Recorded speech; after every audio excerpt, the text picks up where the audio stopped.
Здрасте, вы на канале Мастерское чувство такта. Что-то давно мы с вами не виделись. Сегодня повод такой поговорить. У нас это генератор, маленький двухтактный инверторный генератор Чемпион. Это вот его опознавательный знак. Сейчас поставлю камеру, покажу, в чем дело, и поговорим с вами обо всем этом. Так, вот, собственно, генератор. Уже такой полуразобранный. И его привезли с тем, что он вообще-то работает, но стучит. То есть жуткий посторонний звук, и он усиливается. Вот. И, значит, снял я цилиндр. Вот он, цилиндр. И вот поршень. И что мы тут видим? Видим мы следующую картину. Что тут все ходуном ходит. То есть поршень, если вот присмотреться... Так, сейчас попробую так, чтобы в камеру было видно. Поршень на шатуне ходит ходуном.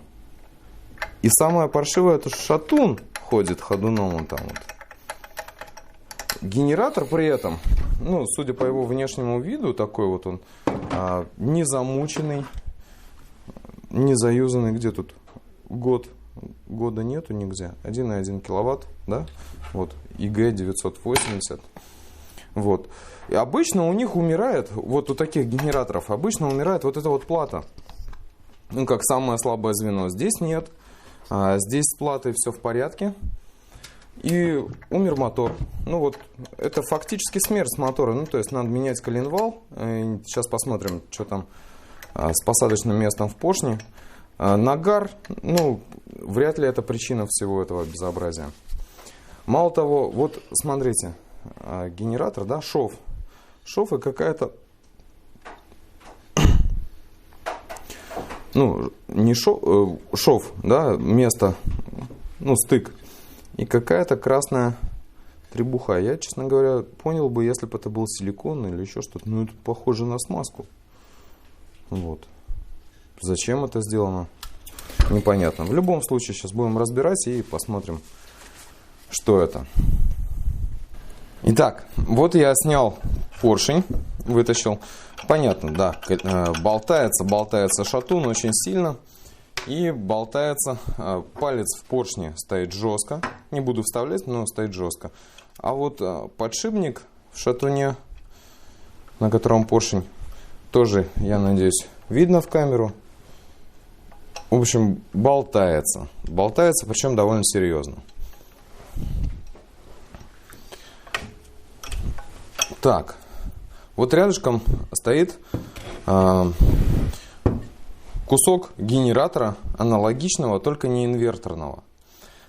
Посмотрите, попробуйте найти 10 отличий в моторе. Да? Вот, если вот эта часть это генератор, на нее не смотрим. Тут эта часть, она вот здесь спрятана внутри, там на постоянных магнитах генератор. Сам мотор, смотрим вот эту вот часть и вот так. Она одинаковая, один в один. Один в один. Разница только в том, что здесь прикручен кронштейн под высоковольтный модуль зажигания. А здесь он вот сюда вот прикручивается. Так как тут бак другой, больше размером, есть место. Здесь вот есть отверстие, просто места нету. И регулировка оборотов. Если в обычном тут винтик и пружинка, винтик натянул так, чтобы 3000 оборотов держалось постоянно, и все. То в инверторном не обязательно 3000 оборотов постоянно держать. И поэтому есть вот такая вот крутилочка, типа того, что надо тебе побольше мощности, покрути. Будет больше там 3000 оборотов, например, но все равно будет 220 вольт, 50 герц. Просто потому что вот эта плата, вот это вот превратит трехфазное напряжение, тут именно трехфазное напряжение, какое-то трехфазное напряжение, вот она превратит в 220 вольт на одной фазе. Разбираем, смотрим, честно говоря, довольно странно, потому что сами по себе эти моторы живучие. Вот здесь я даже не знаю, что сломано, почему он у меня в подвале стоит уже сколько-то лет, не знаю сколько. Обычно во всей этой истории в механике самое слабое звено — карбюратор. Он очень капризный. Важно важно не оставлять топливо в нем, чтобы масло не садилось, а то его надо чистить, да и не всегда он после чистки нормально все равно работает. А сам по себе мотор, я всегда считал их, очень надежными. И здесь вот такое. Причем от фирмы Чемпион, которую я вообще-то уважаю среди китайцев. Я ее уважаю. А не китайских таких генераторов я и не видел никогда. То есть все, что видел, все китайское. Вот. И стоит вот это счастье сейчас больше 10 тысяч рублей. То есть стоил бы 3, 5. Ладно, больше 10. Вот я снял маховик.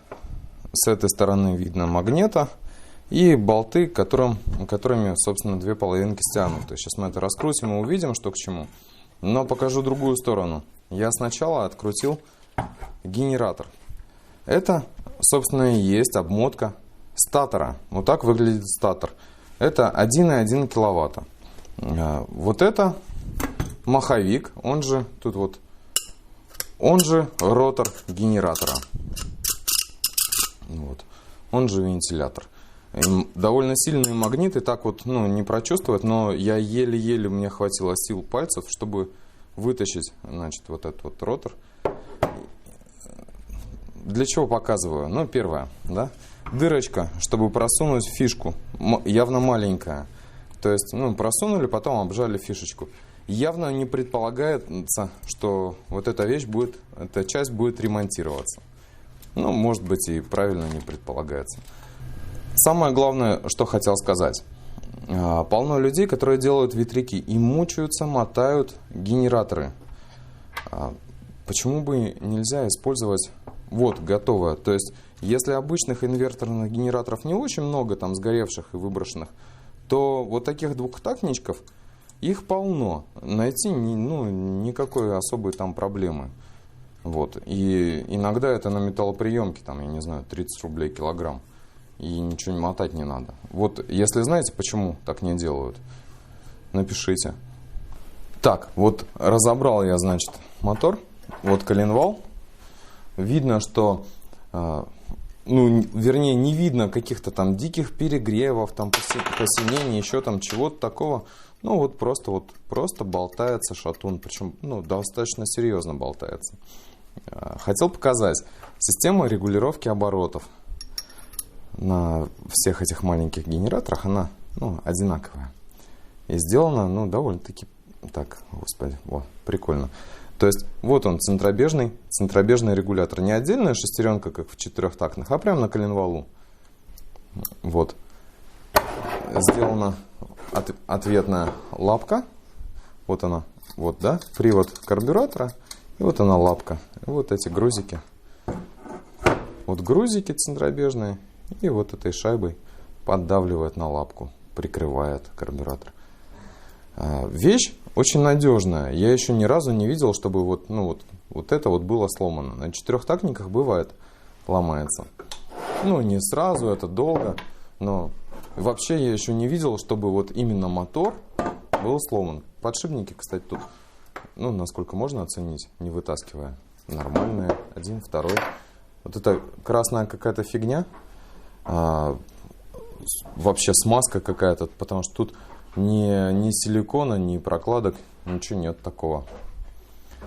Сейчас достану коленвал из второго донора и посмотрю, если он нормальный, он, скорее всего, нормальный, поставлю сюда, потому что коленвал в сборе вообще-то стоит 1300 рублей, по-моему. Но, как всегда, есть нюансы. А нюанс такой, что очень-очень долго ждать нужно. Посмотрим. Если второй нормальный, я уже его поставлю и соберу. Потом заведем, поговорим о нем отдельно еще. Закончен ремонт данного генератора. Поменял я коленвал, как и показывал.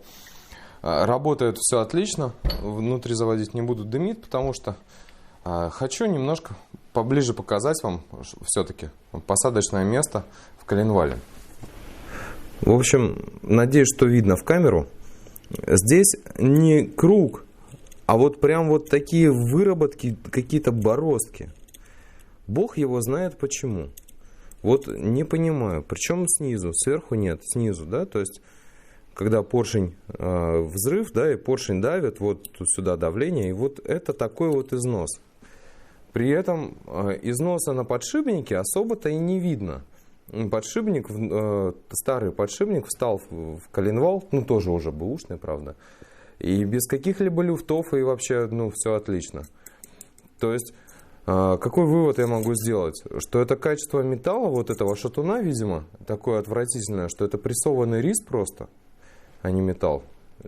Или, может быть, какой-то другой вывод. Вот, ну-ка, подскажите мне тоже, как вы считаете, что же это такое, почему так произошло? Понятное дело, что я не распрессовал этот коленвал, честно говоря, не хочу. Вот, но тут очевидно, что то же самое, потому что, опять же, вот я проворачиваю, он прям вибрирует. Вот. Ну и вот это вот шатание, вот это вот, понятное дело, что это не дело.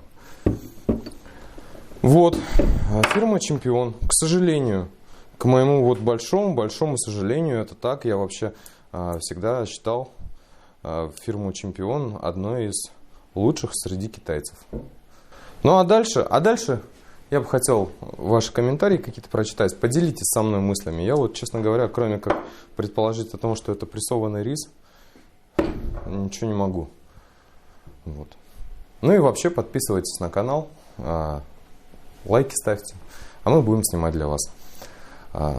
Счастливо!